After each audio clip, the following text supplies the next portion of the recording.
Hi everybody, welcome back to the channel. It's me, Kazaru. If you're new to the channel, please give me a big fat juicy thumbs up and subscribe if you love things all makeup tutorials, project pans, and so much more. Okay, so getting straight into it. This is I guess, well, it's another project pan video. I did my very first one, but then I wanted to jump in and do another one because I enjoyed it so much. And then I was like, I want to do one where I just include my eyeshadow palettes that I want to basically make a bit more of a dip in, because I've had them for a while and I'm just not really on purposely going to reach for them.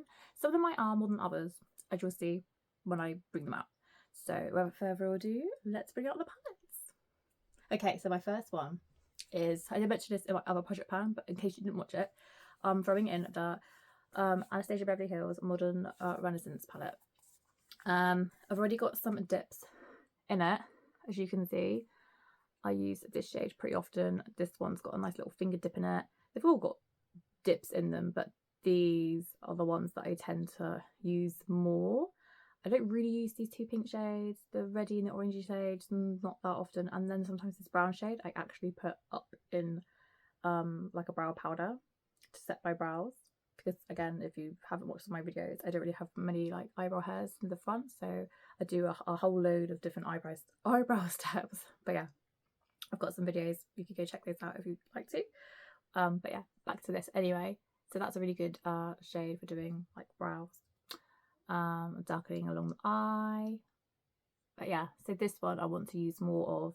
I think the pink shades, I will try and use them, but because it's such an old palette, I feel that they don't work that great. So I'm going to test some of them out, and the ones that don't work so well, I'm then going to take them out. I'll do a separate video of doing that, because I think that'd just be a fun video to do and for you guys to see too, of taking them out for packaging, see how hard that'll be, because I don't know, I've actually never done it. And then I want to get some little containers. I want to scrape all the powder out into the containers, and then I want to basically do make them as like nail varnish, like toppers, or just actually into a nail varnish. So that's what I'm going to do with some of the ones that are very, very old, or I feel that just don't work as well as I know that they did before, because of those basically just past that sell by date. But yeah, so this is in that trying to make a dip project pan. Yeah, I'm going to call it that. Trying to make a dip project pan. Trying to make a dip project pan eyeshadow palettes, something like that. So it might be a bit different to what you're used to, but I'm trying to like not change things completely with project panning, but I just want to put on do like my own little thing, my own little twist with project panning, because I think it's different for everybody, and everyone should be able to do it, you know, their own way. As long as I do it in a way where I get to use these palettes and get to, you know, make a dip in them. So yeah, so this is going in it. All together, how many I've got? I think next to me I've got 1, 2, 3, 4 together. So that's number 1 going in. Dip that pan. Is that what I should call it? Dip that pan? I don't know. The next one, sorry, I had to. It being like you're coming up to Halloween. So this is my ColourPop Hocus Pocus 2 palette. I love the artwork. It's so beautiful. So in this one, as you can see, there's like barely a dip in anything. You can see I've gone into these like some of the colours, but there's no dip in this at all. Since I've had it, I just haven't really gone to use it that much. And they are beautiful. There's this one shade though that I think is a dud in mine, or might be a dud in yours. No one's really talking about it though, I feel. And this is this purple shade. It doesn't really work very well for me. I have to really like push my finger in, and then I put it on my eyelid and I get like no colour payoff at all, which kind of sucks, because I love purple and I kind of got it for that shimmery purple. But the green and the orange, like the rest are gorgeous. So I want to try and look at this lovely artwork here. So lovely, and I love Hocus Pocus. I watched number 2. I need to rewatch number 2. I love the first one too though. I love all of them. But yeah, I really watched number 2 once, but I want to rewatch it. But yeah, so we're gonna go back in and try and make some dips with this one. I'm not really sure what to do. I feel like, because I've got 4, should I be like, what, Monday use this one, Tuesday use that one? I'm not really sure how I'm gonna, you know, work out which one I'm going to use on different days, but I will work it out and do some sort of like eyeshadow schedule to make sure they actually get used, and then film different tutorials with using them. That'd be fun. And then you'll know I've actually have been using them, because then I've got a video out of a tutorial of the one I've used that I'll try to pan. So yeah, that'd be cool. Yeah, I'd do that. I don't think I've seen anybody else do that. Don't know. Let me know in the comments if I'm wrong. Has anyone done that? Where they try to pan eyeshadow palettes and they do tutorials of the ones that are on a pan and then do videos on it, and yeah, I don't know. I'm waffling on here. Sorry. Okay, so that is my number 2. The next one that I want to throw in is my BH Cosmetics, my Avocado and Toast palette.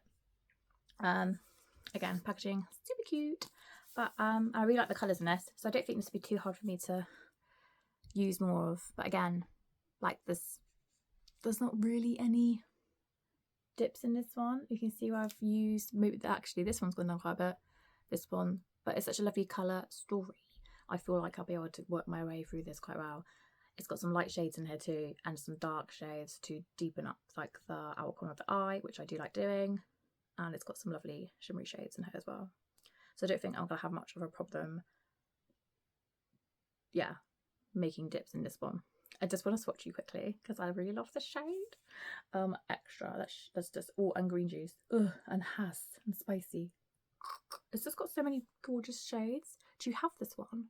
And this eyeshadow palette also, I did a video not that long ago about my eyeshadow palettes that make me happy. This one makes me happy. I don't know what it is, but yeah, I think it's just got some nice colours and tones that I just like to go and use. I don't know if you can still get this. I think you can, but I love it. And this is also an old one, but the quality is still there of this one. It's doesn't make my eyes go sensitive or water, and the shimmery shades are still beautiful and shimmery, and the mattes go on the eye like a dream. It's just, I mean, I get excited just talking about it. I know, what is wrong with me? Okay, so that's going in. So that is number, what, 3? Yeah, so I've got 1, 2, that's 3. Now this next one is going to be a bit of a hard one to try and pan. It's huge, but she's a beauty. And it's my BH Cosmetics, the Naughty palette. She's big. Here we go. And yeah, this is the perfect palette to use for this time of year, I believe. I'm just going to tilt it a bit so the glare is actually shining on you. It is gorgeous. It's got so many, like, you know, screams autumn vibes, and also coming into Christmas, it being a Christmas palette. But it just, for me, it's more of like an autumn palette. You've got your little autumn quad here. You've got all this deep area here, and you've got some bright area, like shades too. You've got your neutrals here too. So I think this one's gonna be really easy. I've got lovely mustard shades. I think this one's gonna be really easy for me to do different looks with. And I think a while ago I did actually say, and I haven't done it yet, I was going to do more tutorials using this palette, because I bet a lot of you have this palette at home, so we can get it out and have a play together. And yeah, and if there are any shades in here that have got a bit funny or funky, then I'll probably take them out and use them as a for my nail varnish for my fingers, and we can, yeah, have fun and do that together too. But yeah, so that's what I'm going to try and do. Yeah, so that's that. So that is my 1, 2, 3, 4 palettes that I'm going to put in with my, try and yeah, make a dip in that pan. Make a dip in that project pan. Make a dip in that pan, man. That's what I'm going to try and do with these guys. And I will come back at you and let you know what I've worked out of how I'm going to basically do it, and how I'm going to use them, and how I'm going to pick what day I use what palette. But yeah. Yeah, okay, so that was really short and sweet. I'm sure my next one will be a lot longer, with an update of how I'm going to do it and what I've been doing, and with some tutorials with the palettes that I'm going to be using, the ones that I've chosen. So thank you so much for watching and tuning in. Give me a big fat juicy thumbs up, and please subscribe if you haven't already. And I'll see you in my next project pan with another update of how I'm going to use those palettes. But yeah, okay, take care guys. Bye.